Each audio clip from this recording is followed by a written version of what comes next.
Time అయితే short time కదా, మళ్ళీ ఆయనే వస్తారని గ్యారంటీ ఒకటి లేదు. ఫస్ట్ ఆఫ్ ఆల్ ఇప్పుడు మన అమరావతి తీసుకోండి, అక్కడ చంద్రబాబు నాయుడు గారు దిగిపోయాక దాన్ని ఏం చేశారు, మళ్ళీ జీరోకి వెళ్ళింది.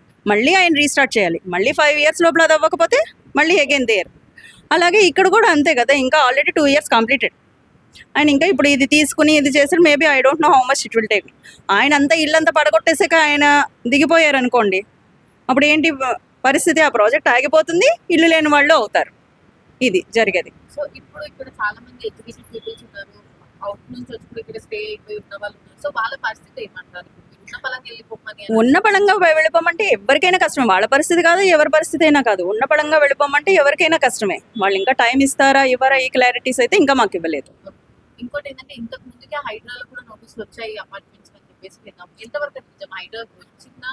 మా దగ్గరికి హైడ్రా రాలేదండి. Buffer zone is up to 33 meters అన్నారు బిఫోర్. ఇప్పుడు ఈ రూల్స్ వచ్చి వాళ్ళు ఇల్లు పడగొట్టడం అనేటప్పటికి 50 meters చేశారు దాన్ని. మరి వాళ్ళంతటి వాళ్ళు రూల్స్ మారుస్తున్నారా, అది రేపొద్దున 100 meters చేస్తారా, ఇవన్నీ కూడా మాకు తెలియదు. 50 meters అంటే maybe it will come to their only. Okay, అంటే ఇప్పుడు మీకు వర్షాలు 50 minutes చేశారు కాబట్టి అడుగుతున్నాం, వర్షాలు పట్టడం మీకు ఇప్పుడు ఇక్కడ ప్రాబ్లమ్? మాకు రాదండి ప్రాబ్లము. యాక్చువల్గా ఇది అప్పు ప్లేస్లో ఉంది. ఇక్కడ కొంచెం పెంచితే ఆ లో ఏరియాకి వెళ్ళిపోతుంది కనుక ఇక్కడ పెంచుతామని అంటున్నారు వాళ్ళు. ఓకే, అండ్ అక్కడ చాలా రోడ్డు ఉంది, ఖాళీ ఉంది. ఇంకా మీకు ఆ రోడ్ అంతా తీసుకోవచ్చు. అది పెంచినా చాలా, అసలు ముందు సగం మూసుకుపోయింది.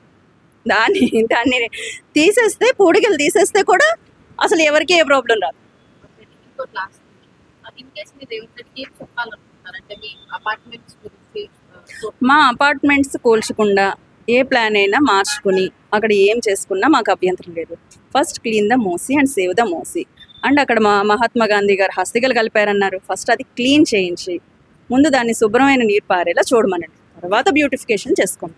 ఇదే మారే. మహిళలకు కూడా చాలా పథకాలు ఇచ్చారు, మీరు ఒక మహిళగా మాట్లాడుతున్నారు. సో మీకు ఏమన్నా అందులో అప్లై? మాకేం అమలు అవ్వలేదండి. మీరు ఏమైనా పెట్టుకున్నారా? మేమేమి అప్లికేషన్స్ పెట్టుకోలేదు. అండ్ మామూలుగా ఫ్రీ బస్ ఒకటి ఇచ్చారు. ఫ్రీ బస్లో అంత వెళ్ళిపోయే అంత వాళ్ళం ఎవరు లేము మేము. యాక్చువల్గా ఇద్దరు క్యాబో ఏదో బుక్ చేసుకుని వెళ్ళగలిగే వాళ్ళము.